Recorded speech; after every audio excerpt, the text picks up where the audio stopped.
Ray, the very beginning, the first session, I forgot to mention to you, or ask you actually, what were your first timbales? Do you remember? Yeah, they were called Zimgard. Zimgard timbales. Yeah. Didn't they make percussion bells also? I think I remember. I didn't know too much. I didn't know too much about them, but Wooly had told me that they made guitars. Yeah, which I didn't know. You know, they made a whole line of guitars and basses. I think they were out of Japan. Oh, they were from Japan. Yeah. Japan, but they were distributed in Brooklyn. All right. So, you know, in those days, talking about the 60s around there, you know, all the pawn shops had them. Right, know? right. They were very popular, you know, pawn shops with the timbales and all that, you know.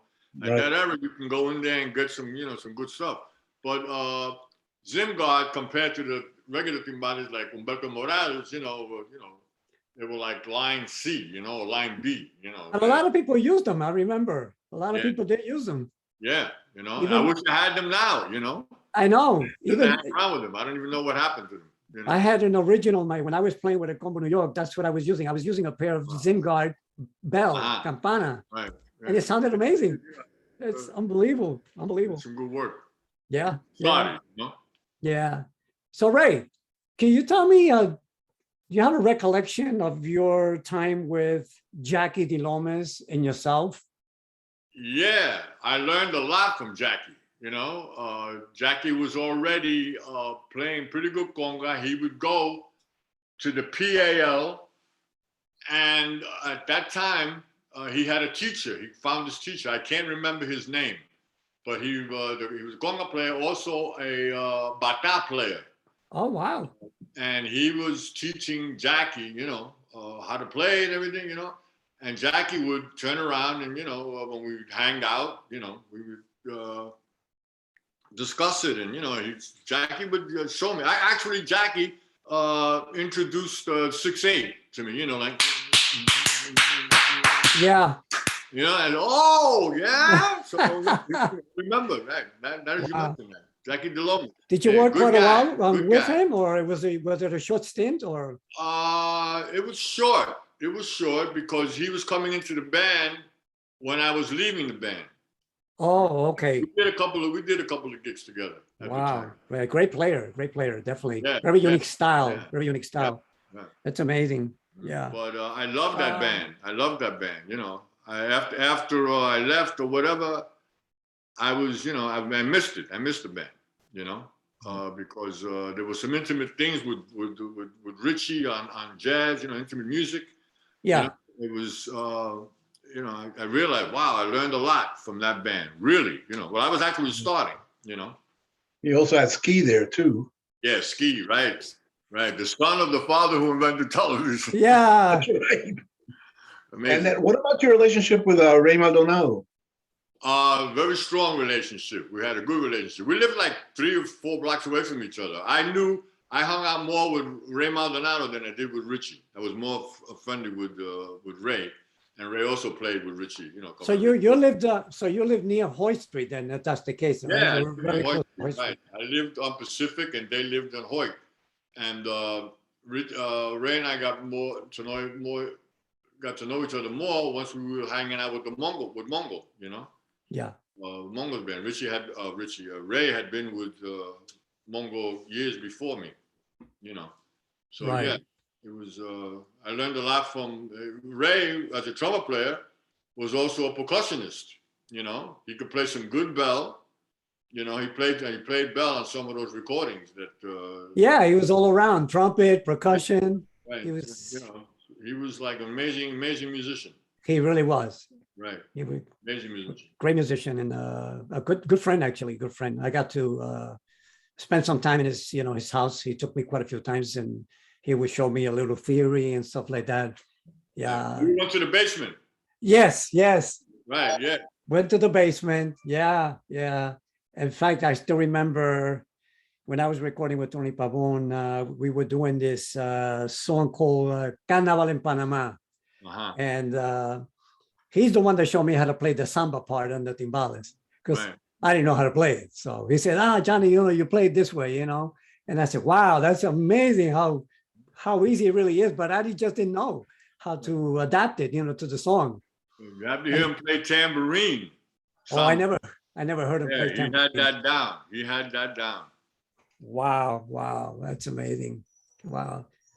Willie, you have any additional you want to ask Ray about that, or? Well, after the Richie Ray band, did you go directly into Johnny Cologne's band, or was there another band in between, or any other project in between? Bobby Pinetto, the vibe player. Bobby Pinetto was the vibe player. You recorded one LP with him, right? Yeah, I did an LP with him, right? And then sometime after that, I went into Johnny's band. Okay. I didn't go into Johnny's band directly. They already had a timbalero, and I subbed or something, and back and forth. And after a while, I wound up doing the band. Very, very busy band. Very busy band. Busiest band I've ever known, man. Like this guy would do like 5 gigs a day. On the weekend, forget about it. Now that was here in New York, right? Yeah, that's because of the after-hour gigs. Yeah. In those days, the after-hours were like, whoo, a lot. That was here in New York?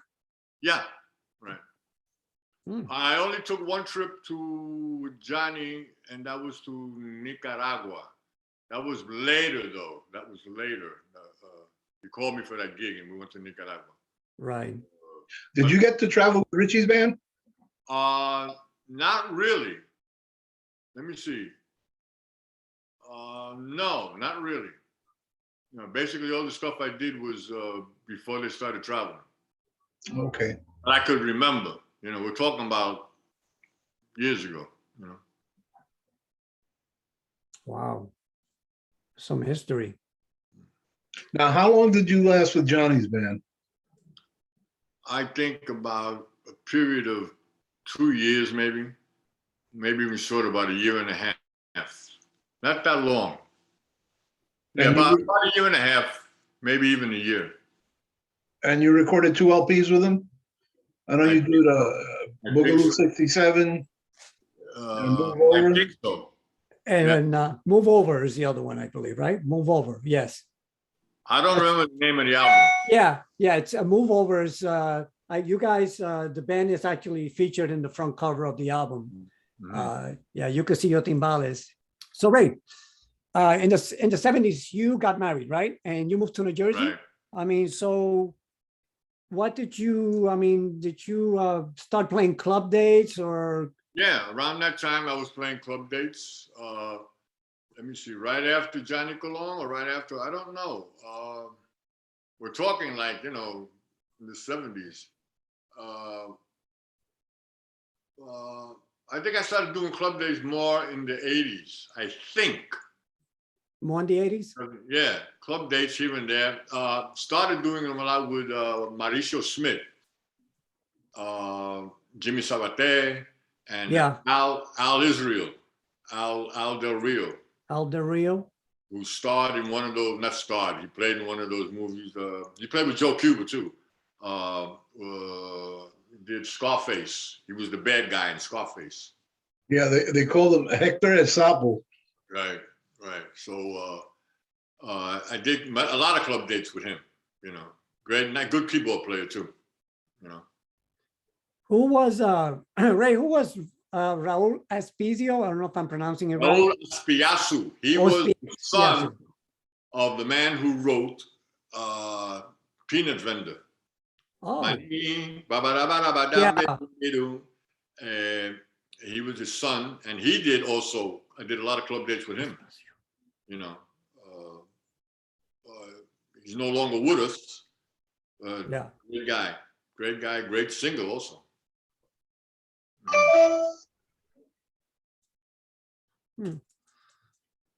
Ray, what could you tell me? What could you tell me about Facundo? Oh, Mauricio Collazo's father. Yes. Facundo. I did a couple of gigs with him. We did a six-nighter somewhere in East Harlem, and then in New Jersey. And once we played, we had like a 4-piece group, and we played the Village Gate, Yeah. And usually Village Gate would have these big bands. I forgot who the other band was. It could have been Eddie Palmieri. but it was really contrast, you know. Yeah. Yeah. Julito Collazo, you know, the percussionist. The you know. percussionist, His yeah. father was a keyboard player, right? Yeah, he's on those all those puente and percussion and Right. top percussion. Yeah. He's one of the Cubanos that came here and introduced, you know, the folkloric, you know, Yeah. music, you know, He did. percussionists, you know. Yeah, did a lot of work with Mongo, I believe, too. Yeah. With Mongo Yeah. Santa Maria. Yeah. Ray, what can you tell me about Band-Aid? Band-Aid. Oh, Band-Aid was Charlie Palmieri with Tito Puente. They had an organization there where they'd do arrangements, conduct recordings, you know, a couple of. Well, at that time, I was playing a program with Charlie Palmieri in the Bronx called Sumsec, and we'd meet in the morning. We'd do a concert for the kids. Yeah. Busing these kids from different elementary schools, and Charlie would take me. After that, Charlie would, when they had a jingle, Charlie would take me over to the studio. So me, him, and Tito would do some jingles over there, you know, which was great, you know. Wow. Right. That's must have been a lot of. Did you get a lot of work? I mean, did you do? That was very lucrative. That was lucrative, you know. Charlie helped me out with that. But actually, the first jingle I did was through Ray Barretto. Made that connection. Ray Barretto? Yeah, Ray Barretto. I don't know. I didn't play with Ray Barretto at that time. He got my number. He called me up one day and he said, "Listen, come down to so and so studio." And I went down, and it was on Traps. I did a jingle on Traps, you know. And then when I did it with Tito Puente and Charlie, if Tito was out of town, I would play timbales and overdub Traps. And then I would play, I'm mixing it up now. When Tito wasn't there, I'd do timbales and Traps. But when he was there, I'd just do the Traps, you know. Tell us about what was that? Yes. the time you recorded the jingle with Tito. Just you and Tito. Oh yeah, I wanted to tell you a story. You know, as you know, the first recording as I told you before, the first recording I ever did, I ever heard was with listening to Tito, and he's been my idol. You know, I said Tito. You know, like everything he did, I just loved. You know, he was like my, you know. So when I did the jingle, one of these jingles, we had to go into a booth to overdub maraca and Guido. Right. Tito had maracas. I had Guido. We were this little booth together, and I'm playing Guido, and the engineer says to me, "Ray, you can't sing while you're doing that." 'Cause I used to hum when I played, you know. Yeah. And Tito started to laugh, and he said, "Yeah, man, I used to have a piano player." Tito was telling me that he did the same thing you did. You know, when he played, he'd go, you know, you could hear him in the recording, you know, the engineer would have to tell him to stop. And as Tito was telling me this, he's sitting right in front of me. And then I realized in my head, that's Tito. That's Tito Puente. And my head like almost exploded. I said, this is Tito talking to me. You know, it just, I don't know why it didn't happen before, you know. Right. But it was like something that came to me. This is Tito. This is the guy that, you know, amazing. It's a great feeling, isn't it? Yeah, man. It was crazy. It was like, wow, you know. That sounds a little bit like the story that I heard from Hugo Nieto when I was studying with him. You know, where he would go into the studio, right, and he would be playing. He would be going like, right. And he was doing a recording with let me see where it was. Oh my God, it wasn't Percy Faith. It was the other guy who had that singing.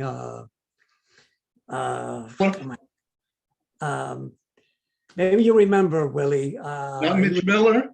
Mitch Miller. Wow. And he's in the booth and he's playing his timbales and they're recording. And you hear Uva like with this. But you don't realize you do that, you know? Yeah. And then he tells Mitch Miller, "Hey, Mitch, can you lower my mic because I'm making all this sound?" And Mitch Miller tells him, "Bro, don't stop. You got to keep doing that. I love that." And that's how we kept on doing that. And if you ever listen to Ubaldo play on any of the recordings, even Yeah. the early Tito Rodriguez mumbled, you can actually hear Uba making that sound. It's amazing. But you're right. You tend to go in the studio and you have the headphones and you're singing. Right. Or you're making a humming, noise. you're humming, but you don't realize. I didn't realize I was doing it. Yeah, it's so true. So true. Yeah. Yeah. So Ray, I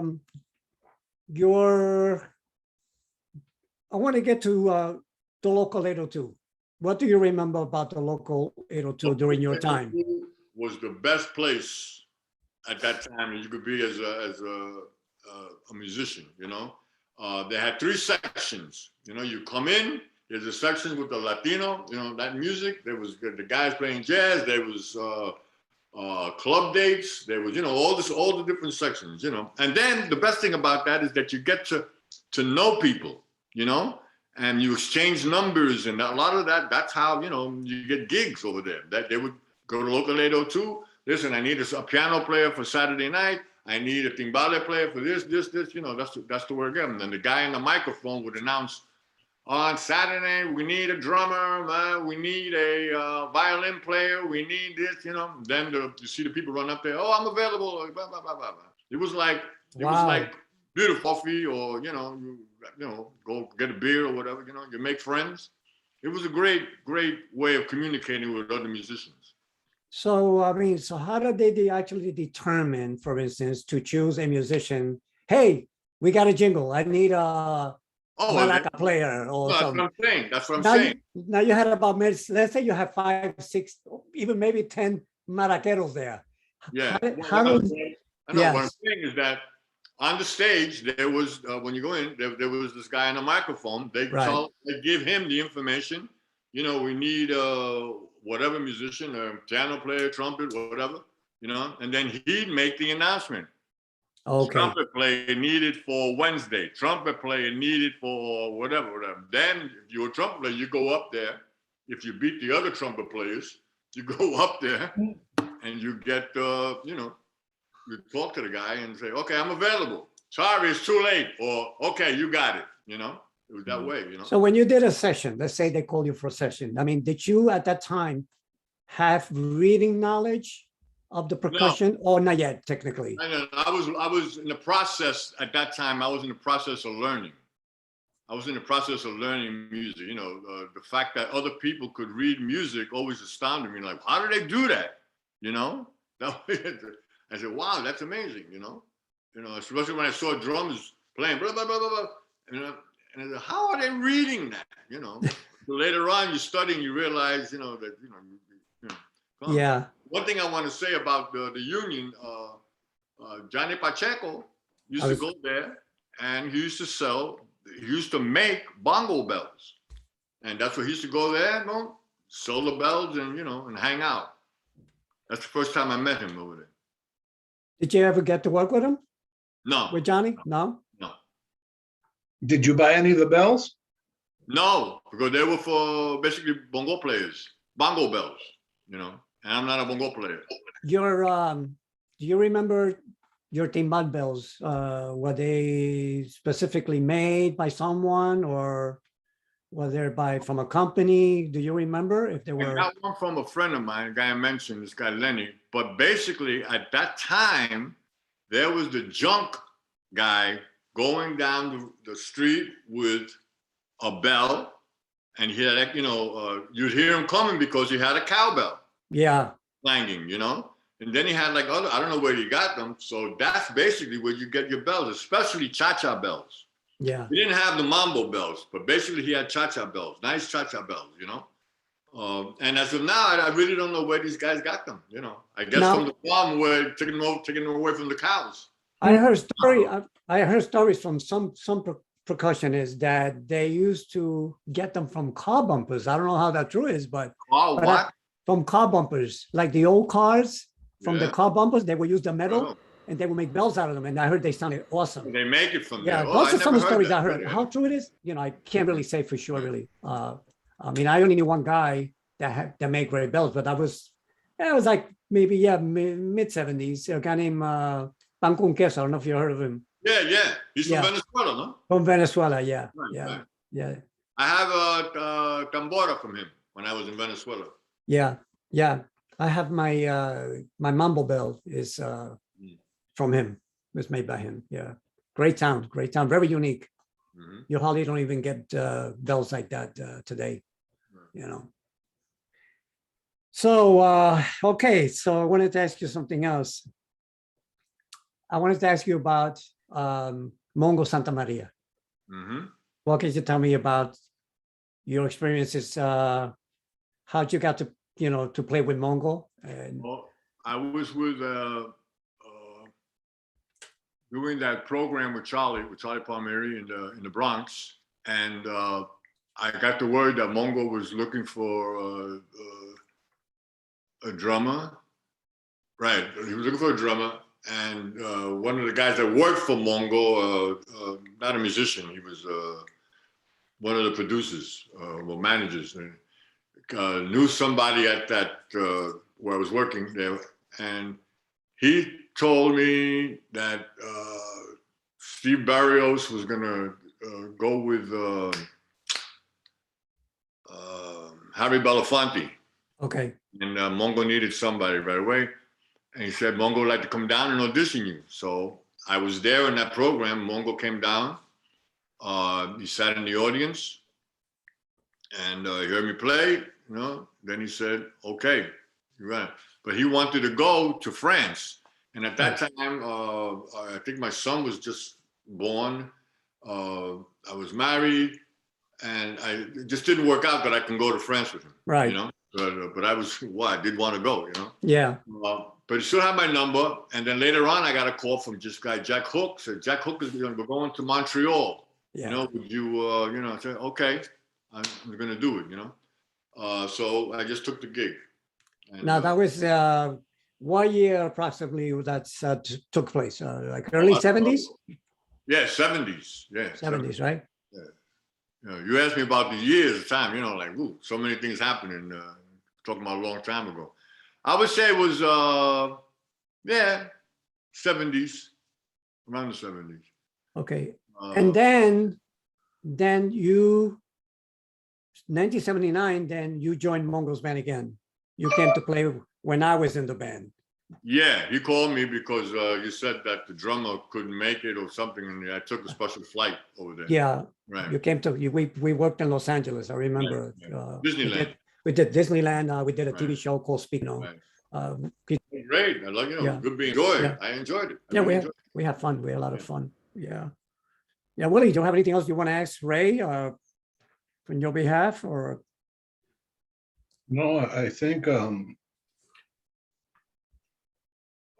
were you working with any other bands during the time you were working with Mongo and prior to that? Or did you have any projects? Projects. Your own projects? No, the only project I had was later on that the project that was in my head was the baseball video that I wanted to make, but that didn't come till in the 90s. You eventually formed Cruise Control, right? Actually, Sergio formed Cruise Control. I had nothing to do with that. Sergio I used to have a group called Cruise Control, which is a Latin jazz. That's the one I want to talk about. The initial that you put together that eventually resurfaced as a salsa band. Yeah. Right. So you want to tell us a little bit about that? How you put together the initial team of musicians? Of the Latin jazz. Yeah. The Latin jazz group. I had moved to this apartment in Brooklyn, and the landlord bought a bar on Court Street called Dem Bums. And when he learned that I was a drummer, he asked me to form a group because he wanted music in there. It was just that simple. It was like a good, you know, I moved in. Hey, you want a gig? I moved into my apartment. This guy told me, listen, I'm opening this bar, you know? So I called Eddie Martinez, Victor Venegas, Ray Maldonado, you know, what I can put together, 4 or 5 pieces, you know? And it took off from there, you know, and I needed a name, and somebody came up to me and said, Cruise Control. And I said, that's it, put it down. Wow. You know, so going like that lasted about a year and a half. But then like around the corner, 2 blocks away, Sergio got the word that this club, this place on Atlantic Avenue wanted to make a change because they had every Friday they would have a problem with fights breaking out, and so they wanted to change the ambiente. So Sergio was friends with the bar owner there, and Sergio came, listen, let's make a band. I said, man, I was also going to starting school. So Sergio says to me, let's make this band. And I said, well, I'm not into, I don't want to be, I'm doing college now. I don't want to, She said, I'll take care of it, all right? So he took care of all the initial things, but he wanted to leave the name Cruise Control because it already had it, in the neighborhood, people knew who Cruise Control was. So we formed the band. We got Louis Balso, we got Bernie Minoso, we got Louis Kahn, Dave Chamberlain. We just started Luisito Ayala, vocals, and we started there, So we steady there every Friday. Steady Friday. The band started to get a little, together, more together. Right. And Sergio went out and he found the gig at Bayamos. He told the guy, listen, we got a band. Give us your slow night, and we'll try the slow night. So we did. We go in for Tuesdays. And the slow night became the best night, which was Tuesday, and we were there for like 8 years without stop. That's how Cruise Control got. And then because we were there, and then we were in this other place called 205th. So we got lucky, we were pretty busy. And those gigs that we had got us other gigs. So we was pretty busy, which upset my my college studies. I had to keep this balance, college and the band, and it was nuts. Yeah, I mean, so I wanted to ask you something about, you got into teaching. Yeah. Mm-hmm. Okay, that was way later on in your life, right? I mean, right. Yeah. I mean, could you tell us a little bit about that experience? The teaching started actually, my experience of teaching started in Johnny Colon. Okay. Because he opened a school on 104th Street, I think, So I had that little experience. Then later on in life, some teacher, I was doing a gig, and he said, listen, so-and-so needs up in Yonkers, so-and-so needs a teacher in this particular school. And I said, okay, I'll go up and see what's happening, because I was getting up there in age and wanted some, more security. So it turned out I go to the school, I talk to the principal, said, you want the gig, you can have it, and it looked like a good gig, Right. So basically I took the gig and stayed there for 17 years. Wow, it's a long time. Mm-hmm. It's a long time. High school band. Wow. What was the name of the school? Lincoln High School. In Yonkers. Yeah. Lincoln High School. And you retired from Lincoln High School, right? Exactly. And tell us what you did right after retirement. I retired. Oh, you did something else too. Like we all do. It's like, Yeah, I did the baseball video, which was all burning in the back of my head. Tell us a little bit about your history and baseball. Okay, like music, I had the same effect with baseball. I've always loved baseball, and it's funny because I saw Billy Crystal tell what I'm about to tell you. I heard Billy Crystal last night say the same story, but in another stadium. right. When I first started to look at baseball, become interested in baseball, we had black and white TV with a screen that was like a fishbowl. Right. Small, and that's when we watched the baseball, black and white, Then they took me to a real baseball game in the stadium, Ebbets Field. And when I walked in, the colors, the sound of the bat hitting the ball, Right.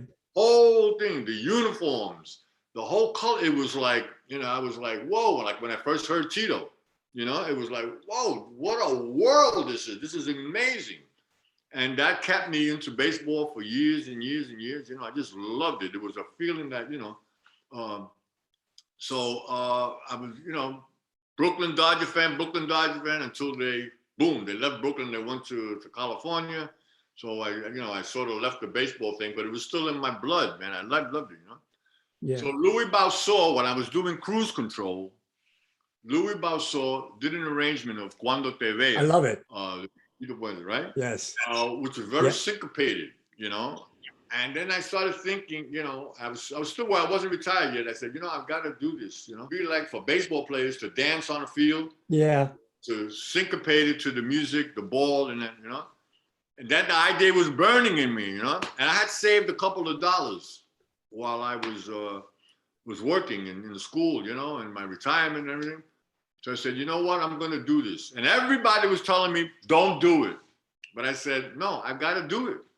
You know, in the sense that if I don't do it, I'm always gonna wonder, you know, I should have done that. I didn't wanna be in that club. So I said, I'm gonna do it, fail or not fail, or success. So I got up the money and I got, forgot what the stadium is in Coney Island. MCU. Right. MCU Stadium. MCU Stadium. And I got the people together and I did it. The only problem is I didn't know nothing about making videos. Right. You know? I don't know anything about making videos. I got this guy, Al Santana, you know, to come down and record it, you know. Later on, and he did a good job. He did a great job, you know, with editing and for me. But I see now a video, you know, to do what I wanted, you needed different cameras, different angles. Yeah, different angles, right. And I didn't realize that till after I did the video.